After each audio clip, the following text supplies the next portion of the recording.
in the half-life of information, it's getting shorter and shorter. Even I read recently that somebody graduating today and going out into the workforce, they could have upwards of 8 to 10 different careers just because the world is changing so rapidly. Welcome to Beyond Unstoppable, the podcast that explores the intersection of biology, psychology, and technology. Here is your host, Ben Angel. Today, we're fortunate to have Jim Kwik, renowned brain coach and author of the new book, Limitless, Upgrade Your Brain and Learn Anything Faster and Unlock Your Exceptional Life. In this episode, Jim shares his personal perspective on artificial intelligence and its potential to enhance human learning while touching on the challenges of keeping up with the rapid pace of technology. We explore the impact of AI on information overload and the need for upgrading our brains to handle its powerful influence. Jim goes further to discuss how AI can augment human abilities, optimize comprehension, and improve memory retention, plus much, much more. And if you like what you hear, please give us a rating and review. Your support means the world to us and helps us reach more listeners who are ready to become unstoppable. This episode is brought to you by Ben Angel's new book, The Wolf is at the Door: How to Survive and Thrive in an AI-Driven World. Presented by Entrepreneur. Get an exclusive sneak peek and pre-order at thewolfbookhub.com. So we've always been very pro-technology.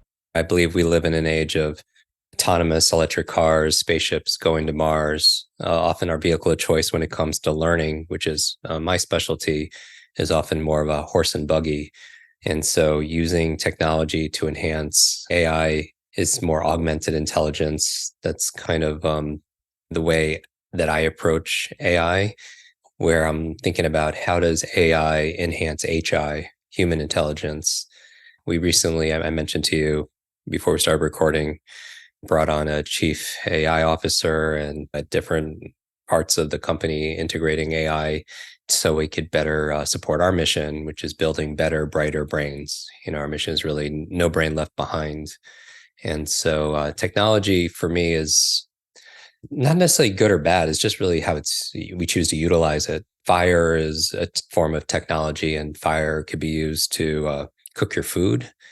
It could also be used to burn down your home. It's just really how that technology and that tool is applied. For us, we're always thinking about learning. And when we talk about brain optimization and learning, and how do we use AI to enhance human learning?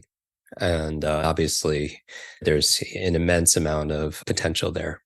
Yeah, what's fascinating is I've been trying to find mental frameworks around artificial intelligence to help people get a grasp around it. So for you, it's more pulling from the past and potentially even more philosophical approaches.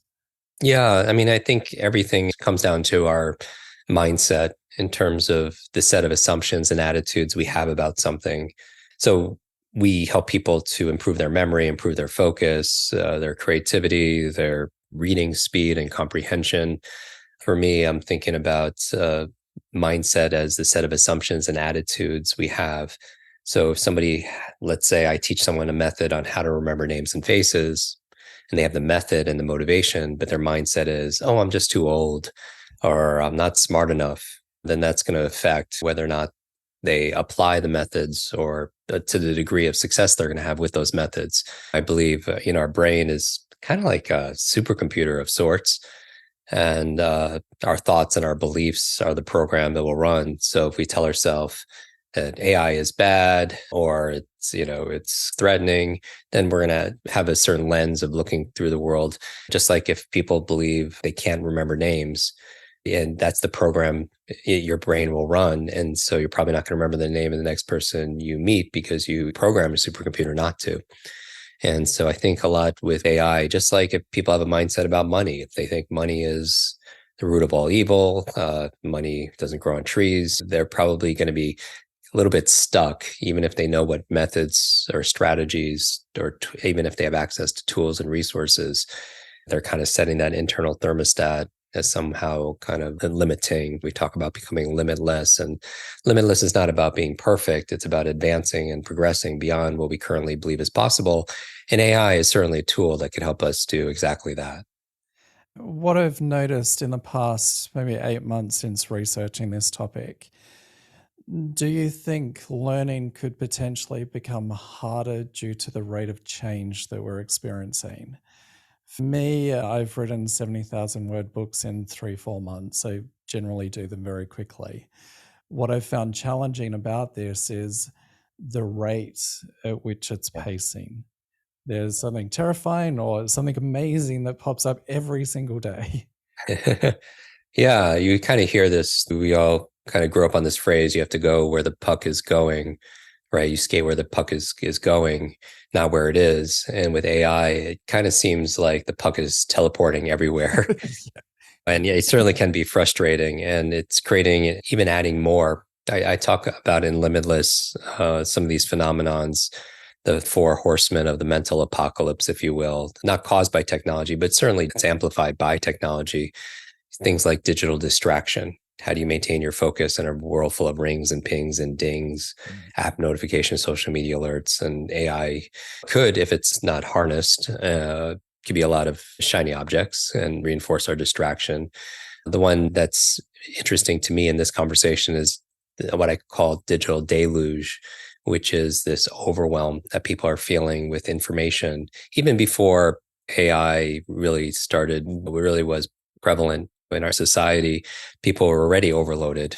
Feels like, as you mentioned, you're drowning in information. It's like taking a sip of water out of a fire hose. And now with AI, the amount of information is doubling at dizzying speeds. But how we learn that information, how we read it, how we remember it hasn't changed a whole lot. So that growing gap creates an undue amount of stress, information anxiety, and it affects our health, even higher blood pressure, compression of leisure time when you're overloaded. It affects it mitigates your sleep and so much more that affects your peace of mind, your performance, your productivity, and certainly your profitability also as well.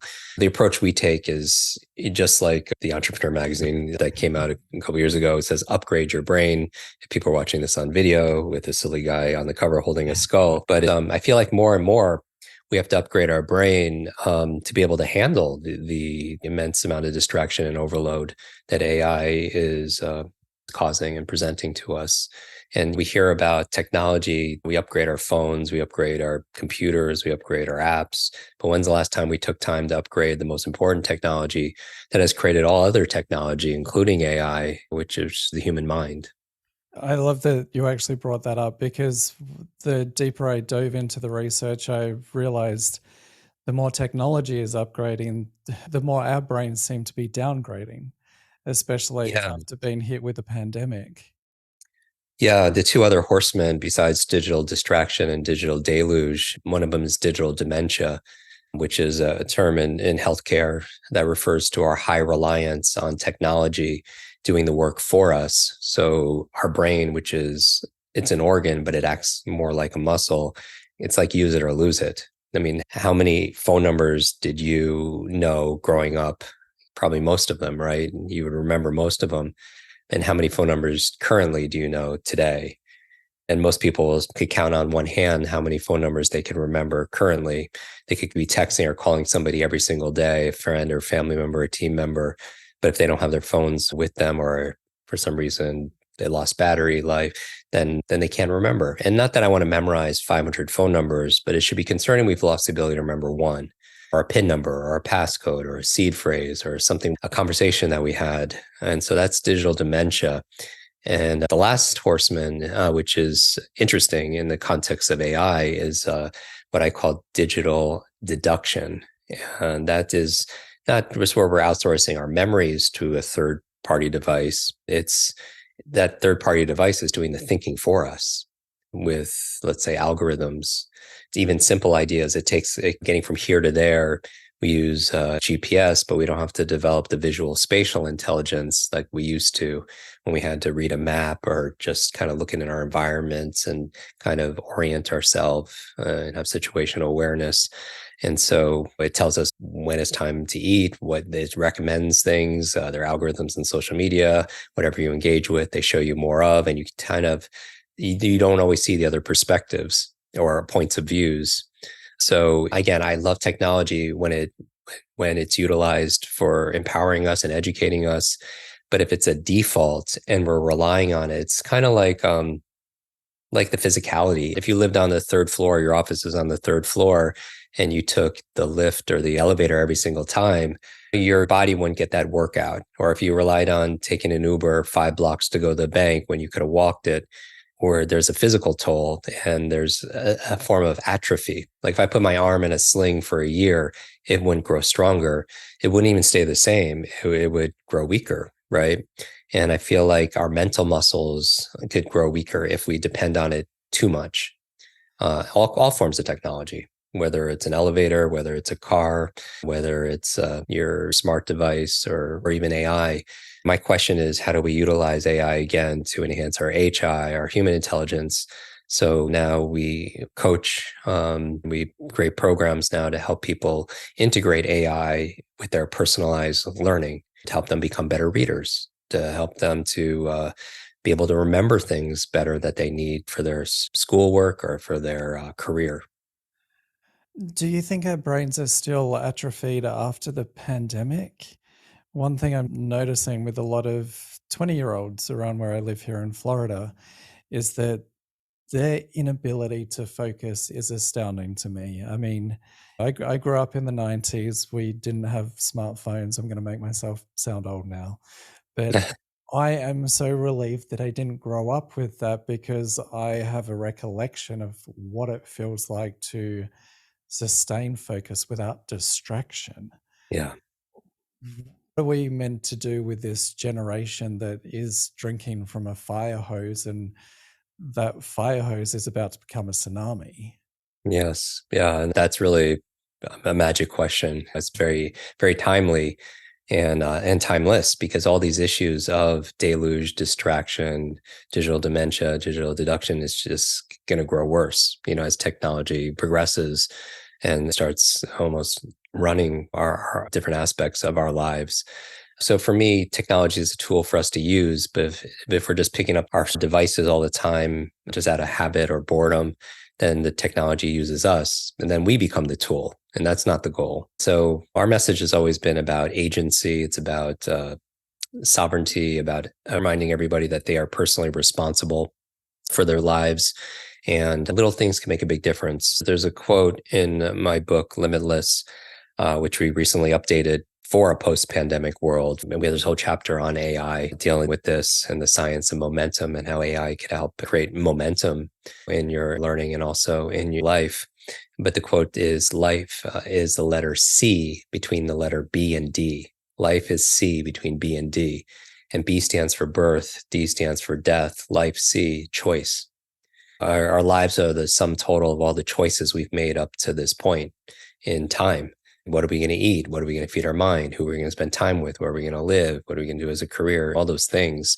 And those little things add up to big things. And I truly believe when it comes to choice that these difficult times, they can distract us. These difficult times can diminish us, or these difficult times, they could develop us. We ultimately decide. And I really think it starts with not so much time management. Certainly AI, we're integrating different roles in our company for everything from customer experience to creative, to looking at everything through the lens of education. How do we also at the same time not let our brains go lax, because you always want to be flexing those mental muscles. Kids today, or this generation that grew up, I'm 50 years old, so I remember what it was like to not have the internet, Yeah. not having a phone until later in life. And I cherish it. Certainly, when I see children, and I teach at a lot of schools, and they have all these devices and they grow up with joysticks and they grow up swiping. The human brain hasn't evolved a whole lot over the past couple hundred years, or even a couple thousands or tens of thousands or 100,000 years. The organ is pretty much the same, but the stimulus is certainly changed. And when you're looking at your phone, let's say first thing in the morning, I have a video of has millions of views of just saying, don't touch your phone the first half an hour of the day, because it can rewire your brain for distraction. It can rewire your brain for reaction. But you're scrolling through, and this generation that grows up on it, it's tough because there's so much context switching. If you have access to the world's information, We have more information in our pocket than even President Clinton had when he was in office. How do you reconcile that? My heart goes to teachers. My mother became a school teacher to help me with my learning difficulties that I had when I had a traumatic brain injury when I was a child. And it's tough. How do you manage a class when these kids are used to information flying at them from every single direction, and they're swiping and they have all this access, and they have all these shiny objects right in their pocket? And so it's certainly a challenge. And I really do believe it starts with ownership, having this, as Jocko Willings talked about, this extreme ownership about you are the pilot of your life. You're not the passenger. You're the pilot of your mind. You're not the passenger. And we don't have to be victims of this. We can control the controllables, which happen to be our mindset around things, our motivation around things, and the methods that we choose to use, and also incorporating these technologies into our life. And at the same time, while there's technologies, we could still go to the gym. Right now, nobody probably who's listening to this right now, my fellow entrepreneurs, you're not probably paid like you were a couple hundred years ago. People were paid for their brute strength. Today, you're compensated for your brain strength. It's not your muscle power that's as important as your mind power. And so I feel like every day we have to be developing our mind and our muscles to be the best version of ourselves so we could not only survive in these times, but really start to thrive. In some respect, do you think that we're competing against something that we can't keep up with? Considering AI is adaptive, it's awake 24/7, it's continuously learning and applying. Do you think there's an aspect that we need to maybe reconcile with and just recognize that, okay, it is impossible to keep up with this thing. I'm going to have to pivot somewhere else? I think having sensory acuity and situational awareness, moment by moment, day by day, is important as new technologies emerge. You think about the technologies we currently use, whether it's email or Slack or the internet. When it comes to information, we choose to use it because it makes our life more convenient. My goal is just, while technology is convenient, it's convenient to take an Uber to go 5 blocks, but we don't want it to be crippling. And so for me, I haven't given up on human beings. I feel like AI could help us to be more curious. It enhances not only our curiosity, but also our creativity. I still like to write and do my own presentations, but AI can be a wonderful resource to help structure ideas, to help you to do research. But I also still employ our speed reading skills, our memory skills, our focus skills, because I feel like it could give us an edge. And I don't think AI is going to so much, and we've heard this a lot, so it's not original thinking, but it's worth mentioning. I don't think AI is necessarily going to replace human beings, but people who use AI, obviously, versus people who don't, have a huge advantage and access to an incredible superpower. So it's pretty inevitable. It's out of the box. It's not going back inside the box, and it's constantly going to evolve as technology does. It's going to be faster and more encompassing, more accurate. And I think we have so much latent potential in the human brain. When we're thinking about these 86 billion brain cells, these neurons, each with potentially thousands of dendrites and synaptic connections, there are more connections that we can make with our brain than there are stars in the universe. And so while we can acknowledge that AI is here and it will constantly evolve, I also believe that we have so much potential within us that could also evolve. And AI could be supportive of that also as well. One thing I've noticed with artificial intelligence is, in essence, it's mimicking human intuition. Mm. Human intuition is, you'll be able to explain more on this than I can, but is essentially pattern recognition. Yeah. So AI collects all of this data, looks at the patterns, and then makes the predictions on what text to come up next. Do you think we're lacking in human intuition right now because we are so distracted? And is intuition a key part in this rapid learning process to make those connections and to have those moments of illumination where it kind of clicks and falls into place? Before we continue, Beyond Unstoppable is brought to you by Ben Angel's new book, The Wolf is at the Door: How to Survive and Thrive in an AI-Driven World. Get your exclusive sneak peek and pre-order at thewolfbookhub.com. Now, back to the show. We talk in our programs online, and we have students in every country in the world, so we get a lot of feedback. I mean, pattern recognition is core for genius. I mean, genius really is all about pattern recognition. If somebody's a genius in wealth, they've amassed an enormous amount of wealth. They see things, that patterns that other people don't see. If somebody is extremely healthy or they have great relationships, they're consciously or unconsciously picking up on patterns, and they're acting on those patterns also as well. I also think we could generate these patterns with the help also of AI when we're doing our research, to be able to personalize, let's say, our reading, our memory, our focus. But genius leaves clues. And so certainly pattern recognition is a big part of that. That's one of the reasons why I think everybody should be reading every single day. Because if somebody has decades of experience like you do, and you put that knowledge and experience and wisdom into a book, which you've done, and somebody can sit down and read that book in a few days, then they could download decades of insights in a matter of days.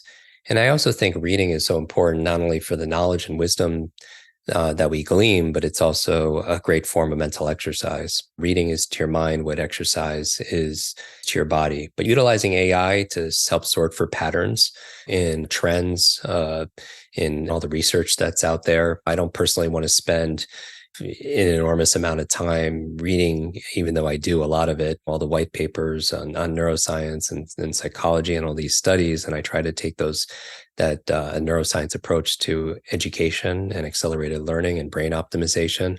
And it could save me a lot of time, and that time can be spent in other creative endeavors also as well. I really do believe the future belongs to the creators. And when we're concerned that our jobs are being outsourced or they're being automated, and obviously AI has a huge presence in that and contributes to that also as well, that we could see what we're good at, what makes those things that make us innately human, and see how technology in all its forms, including AI, can help enhance our own humanity. How do we put a learning framework around something that is moving at the pace that it is? Yeah, I mean, traditionally, even when we do a reading program and we have students, we will, at a base, triple their reading speed with far better comprehension, focus, retention. So I have a set of schema or experiences that says that we're greatly underutilizing that kind of potential. That being said, utilizing AI for, let's say, reading, because my functional approach towards AI is really around how do you use it to enhance your own empowerment and be more empowered and be more educated. So, for example, for reading, AI has an incredible power to personalize your reading experience, as an example. With AI, it's possible to have, I don't know, things like smart recommendation systems that take into account your specific interests, your reading habits. It could take into account your skill level to suggest books that are most relevant, engaging to you. And this ensures that you're not just reading more, but reading what truly matters for you. AI could also help to optimize your reading speed and reading comprehension. We have a quick bot, if you will. It's kind of like an AI version of myself, where our students could ask the AI questions, and the AI has been primed with all our course materials and hundreds of podcast interviews, the research, our books, everything. So it comes up with answers that are absolutely remarkable. So we utilize that in our memory programs and our focus programs and our reading. But AI, we could analyze your reading speed with AI. You could analyze your comprehension levels. You could adapt reading material for your specific needs. So for instance, if you're a fast reader, but you struggle with retention, AI can adjust the text to include more recall and comprehension exercises. So you could become a better reader with AI.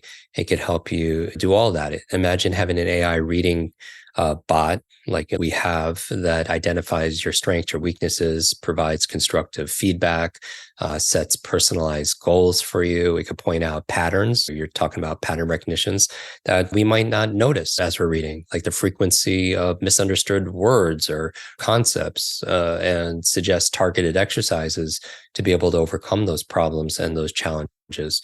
When it comes to our retention of things, AI is a complete game changer. AI could help create smart summaries of books. The other day, one of my podcast guests, they said they shipped out a book, but I didn't get it in time to read. And I like to read all the books before I get it, but it's able to give me a summary of the book that I could read especially because I read pretty fast, in minutes.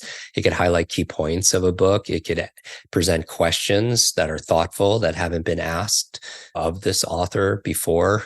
It can give me concepts to review, and it can give me spaced repetition and present this information and take all the principles that we teach: interval training, spaced review, retrieval practice. AI can remind you to revisit these concepts at optimal intervals, which could greatly improve your own long-term memory of the material to more quickly become an expert. And then while AI could be a very powerful tool and we use it in so many different ways, it's just that. I just want to remind people it is a tool. It's a very powerful tool. It could provide personal recommendations, targeted feedback, all the stuff we talk about, smart summaries. But the act of reading, the joy of immersing yourself in content, information in a book, the satisfaction that comes from understanding a complex concept. You could take a concept like neurogenesis or neuroplasticity, and you could feed it into AI and say, explain this to me as if I'm 8 years old. And it can greatly accelerate our learning and enhance our own human experience. I gotta say, it is phenomenal for legal contracts. Yes. Yeah, Lawyers, you're going to see a lot of application, and we have a lot of attorneys as clients, and medical doctors and financial advisors. It's disrupting every industry for sure. Yeah, I've got to say, we've already partially replaced an attorney, partially replaced even a veterinarian. Yep. And what's fascinating is that rescue dog Mitch, who was having digestive issues, we'd spent over $1,000 on different vets, couldn't work it out. I took the blood work and put it into the AI to create a hypothetical scenario, and it literally solved the issue. And what I found both exciting and shocking at the same time is that no industry is untouched. Yeah. For me, it's looking at the veterinarians that they didn't necessarily have the same pattern recognition that the AI did. Yeah. Who has the time to read all the research, the latest research? In the half-life of information, it's getting shorter and shorter. Even I read recently that somebody graduating today and going out into the workforce, they could have upwards of 8 to 10 different careers just because the world is changing so rapidly. Not jobs, but different careers. And so, just like you mentioned, AI's effect on money, on medicine. But I think the goal here is not to rely on AI, but to use it as an augmentation tool. That's why I feel like it augments us to expand our brain's existing power and potential. How do we upgrade our brain to manage this change? Obviously, during the pandemic, we saw a lot of individuals struggling with either depression or lack of focus. Yeah. They were completely inundated with information, but effectively a lot of fast moving change. Mhm. How do we, I guess, upgrade our brain and maybe even still undo some of the damage that we were still in the shadows of? Yeah. We've done multiple podcast episodes on COVID brain, and people struggling with, after the pandemic, with brain fog, compromised memory, with losing various senses. But the recommendations, and I'm not a medical doctor, but we've had a lot of medical doctors and PhDs on our show. I look at it as two different pieces.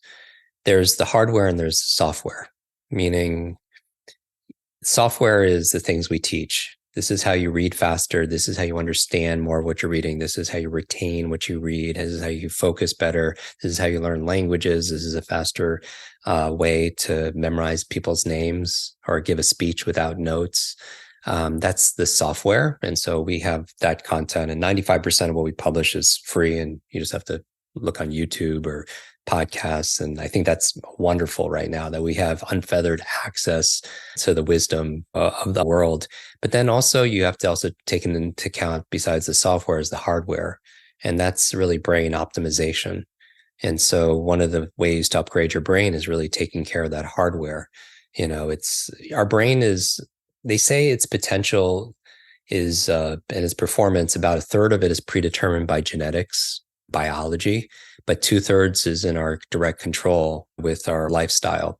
And while our work, Limitless, is endorsed by the founding director of the Cleveland Clinic Center for Brain Health, by the top Alzheimer's research, Dr. Rudy Tanzi out of Harvard University, we know that about 1/3 is genetic and biological, but 2/3 is in our control. And there are 10 factors that really move the needle when it comes to the hardware of our brain to have a limitless brain. And in no particular order, I could go through them very fast. And they're pretty common sense, but they're not always common practice. And so AI is not going to help a whole lot if you're just sleep deprived and your focus is everywhere. You have to be in a good state, a learning state. And so those 10 things really quickly are, and people could take notes. We could turn this into a little masterclass. What I would suggest is people just rate themselves on a scale of 0 to 10 is how much energy and effort and time, attention are you putting towards these areas? Good brain diet. Let's start there. There's a whole area of science. We have a whole 2 chapters of the book dedicated to neuronutrition, and that your brain is only 2% of your body mass, but it requires 20% of the nutrients. And so your brain needs certain nutrients that are critical for optimal performance. And there's certain foods that are dense in those neuroprotective substances. So you would say things like avocados and blueberries. I like to call them brain berries. Broccoli is good for the brain. Olive oil. If your diet allows eggs, the choline in eggs is good for cognitive health and performance. Green leafy vegetables like kale and spinach. If your diet allows also wild salmon and sardines. Our brain is mostly fat, and getting those omega-3s is very important for brain function and brain health. Things like turmeric with the curcumin helps to lower inflammation, which could cause issues in the brain. Walnuts are a great brain snack and high in vitamin E, very neuroprotective. Dark chocolate is good for the brain. And so there are foods we can incorporate, because on the other side, if you're eating a lot of processed, refined foods, high in sugar, our brains aren't going to be optimized to be able to handle all of the fast-paced information and the influx that comes from technology. The second thing I would say is just controlling our inner thoughts, killing ants, as Dr. Daniel Amen, the brain doctor, talks about. ANT stands for automatic negative thoughts. That we talked about this. Your brain is like a supercomputer, and your self-talk is the program it'll run. So if you tell yourself you're not good at AI or not good at remembering names, you probably won't remember the name of the next person you meet because you program your supercomputer not to. At a lot of events, I'll do demonstrations where I'll memorize 50 people's names in an audience, or 100 random words or 100 random numbers. But I tell people I don't do this to impress you. I do this to express to you what's possible, because the truth is everybody here could do that, regardless of your age, your background, your career, education level, financial situation, gender, history, IQ. We all could do that. We just weren't taught. And so our goal is to fill in those learning gaps. But a lot at these events, people will often come to me and say, Jim, I'm just too old. I have a horrible memory. I can't handle AI, whatever. They'll say, and I always say, stop. If you fight for your limitations, you get to keep them. So many people are used to kind of fighting for what they can't do, and that becomes part of their identity. And so even adding a simple word like yet at the end of a sentence, if you find yourself saying something disempowering, like, I just can't understand AI. And then you just add like a little word like yet at the end, because it opens up the possibility and the potential. A third thing I would recommend everybody here is exercise. I mentioned it a couple of times, but as your body moves, your brain grooves. So if you're downloading all this information, it actually helps you to learn this information if you're moving your body. If you're on a treadmill, if you're doing a brisk walk, you're using some kind of AI, some kind of audio where they're speaking to you, you can actually understand it and retain it better. Because when you move your body, you create brain-derived neurotropic factors, BDNF, which is like fertilizer for neuroplasticity. And neuroplasticity is this neurological phenomenon where our brain has this remarkable ability to adapt and change depending on the stimulus we give it, just like when you work out. You give it some novelty, you give it some nutrition, and then it could grow. Same thing with our mental muscles. And so I don't just mean doing CrossFit 3 times a week or Pilates a couple of times, but I mean like throughout the day, just moving our body, taking little brain breaks, because AI can be very overwhelming. Looking at screens, our visual fatigue could lead to mental fatigue. So taking a break every 30 or 45 minutes to just go for a 5-minute walk, get some fresh air, clean out the cobwebs, come back refreshed, hydrate yourself, because just staying hydrated will boost your reaction time, your thinking speed upwards of 30%. And that's a huge lift. It makes things so much easier. The fourth area, which we dedicated a whole chapter on, is neuronutrition, which are supplements, nootropics, certain supplements. And again, talk to your functional medicine doctor, have a nutrient profile done. But if you're lacking even simple things like omega-3s, I mentioned, your B vitamins, which are your brain vitamins, if you're low in vitamin D, it could definitely compromise our ability to think, to focus, to be able to remember. So we put some of my favorite nootropics in there to help you get a little bit of an edge, to catch up, keep up, and also get ahead while we're working. Number 5 is a positive peer group. And we know this, that it's not just your neurological networks, it's your social networks, because who you spend time with is who we become. So are you spending time with people that are educating you, that are challenging you, communities, that people that have really obsessed about a certain subject like AI? Because we have something in our nervous system called mirror neurons. We're imitating, just like a mirror imitates you, we're constantly imitating the people around us. So we start adopting the words, the actions, the thoughts, the character, the habits of the people we spend the most time with. They say we're the average of the 5 people we spend the most time with. But if you want to upgrade your brain in a certain area, let's say artificial intelligence, are we in communities where they're having those thoughtful conversations? And are you part of that discussion? Learning and contributing. So 0 to 10, positive peer group is so very important, because it often takes a village, because learning is not always solo, it's social. Getting feedback, having accountability. We all need people to encourage us, to cheerlead for us. 6 is a big one, a clean environment, meaning 2 different areas. The air we breathe is so very important, but lots of times we've done multiple podcasts about air quality and maybe the neurotoxins, that the chemicals that they put in carpets or furniture. Do you have access to an air purifier to cleanse the air so it has cleaner oxygen, so that we don't have that brain fog or having reactions to things in the environment, or things like whether it's your air, maybe it's in your water. So these toxins can be in different chemicals, can be in different areas, and over time could definitely have an effect on our mental performance. But I always, not just clean environment from potential toxins or neurodisruptors, but also, did you make your bed today? I just cleaned my desk before this conversation, and I have just, your external world is a reflection of your internal world, right? Even on your screen, do you have like a million files open, or do you have things organized? And once you organize your external world, you tend to organize your internal world. And AI is very powerful for that also. It's helped me to organize my next book that's coming out. We have 3 books coming out, 1 a year for the next 3 years. It helps to pull all of that and synthesize it. And I don't always agree with everything it outputs, but I could refine it, and it creates a nice structure and baseline for better learning. And then finally, 7, 8, 9, 10. 7 is sleep. And sleep is so very important. I think it's one of the first principles for performance, is getting a good night's sleep. But if you're not sleeping well, how's your ability to analyze what AI produces? How's your ability to read all that content? If you're tired, or you had a food coma because going back to diet, you had a lot of big processed meal, and you're suffering from some kind of mental fatigue, how's your ability to remember things? And so getting a good night's sleep. And so we write a whole chapter in Limitless on how to optimize your sleep, where we interviewed the top sleep experts globally, and little things like getting sunlight first thing in the morning to help reset your circadian rhythm, to help you sleep better at night, not having caffeine past 2 p.m. because for some people who are sensitive with caffeine, it could stay in your system for 8 to 10 hours. Some people could have espresso at night. I'm not one of those people. Or staying and having an alarm, as most people do, to wake up. I think it's more important to have an alarm to go to sleep, because especially on the weekends, because your brain loves consistency. It loves structure. It loves staying on schedule. And my 2 favorite ones are just lower temperature and lower light, because think about hunter-gatherers. Before there was AI, we would know it was time to go to sleep because it would get darker and it would get colder. But if nowadays with modern conveniences, and again, that's a form of technology, and I love that I have a thermostat and I can regulate the temperature and the lighting at any given time. But also, you want it cooler in your bedroom to help you sleep. You want it darker in your bedroom to help you sleep. And even technology is really great, but if you're on your phone late at night, the light that comes from your devices fools your mind into thinking it's still daylight. So you don't create that melatonin to help you to be able to relax. So there's so many different factors. There's not just one thing that can affect your sleep. Number 8 is protect your brain.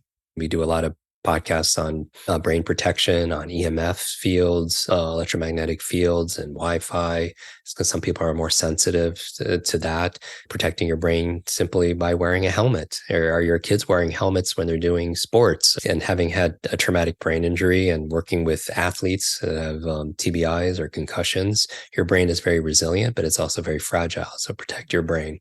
And then finally, 9 and 10. 9 is new learnings, which I'm preaching to the choir, because anyone reading this or listening to this, they are always learning. But again, and it also helps you live longer, by the way. There was a study done on longevity where this community of nuns were living 80, 90 and above.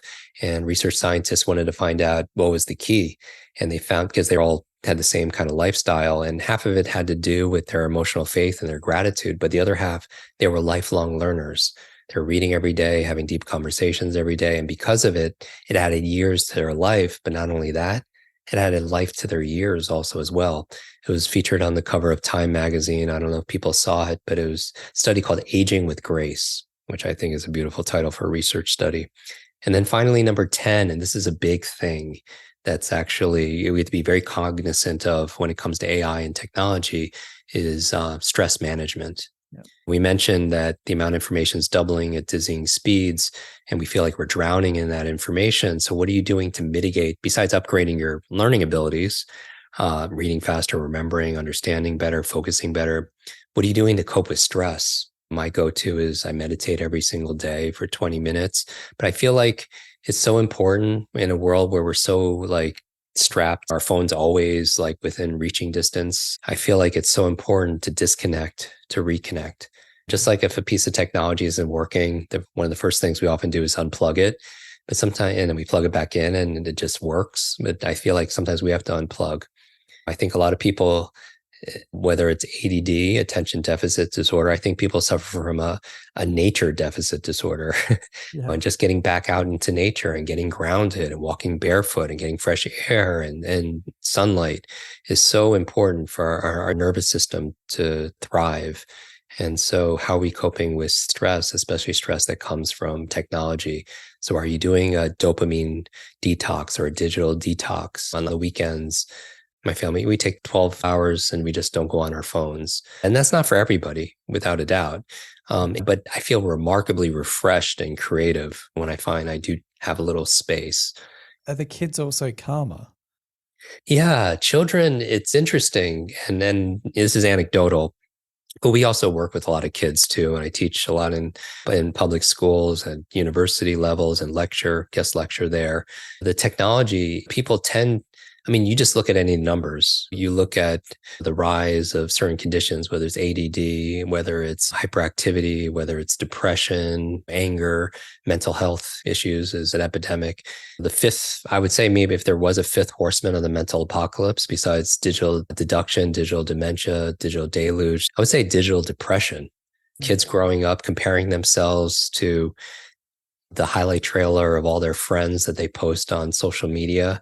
And the truth is, if you're green with envy, often the grass is greener where we water it. And often it's greener on Instagram because of the filter your friend is using, or it's greener because there's a lot of artificial turf out there. And when we compare ourselves to other people, we're fueled by other people's opinions and other people's expectations, then we're going to run out of gas for sure. And naturally, we live in this comparison culture. And I would just say that everything in moderation, just like water is really good for you, but if you drink too much water, you drown. So everything, doing it using common sense and a sense of accountability, I think is very important. Jim, thank you so much for your time. You always have amazing stories, and I always love the information that you share. Congratulations on your new book. I really appreciate our conversations. I really truly believe that there's independent of technology, I believe there's a version of ourselves that we haven't met yet. And I think the goal is we show up every single day for ourselves until we're introduced to that person. Learn more about Jim Kwik at jimkwik.com. And if you haven't already, Subscribe to Beyond Unstoppable and visit thewolfbookhub.com for your exclusive sneak peek of The Wolf is at the Door. And stay tuned for next week's episode.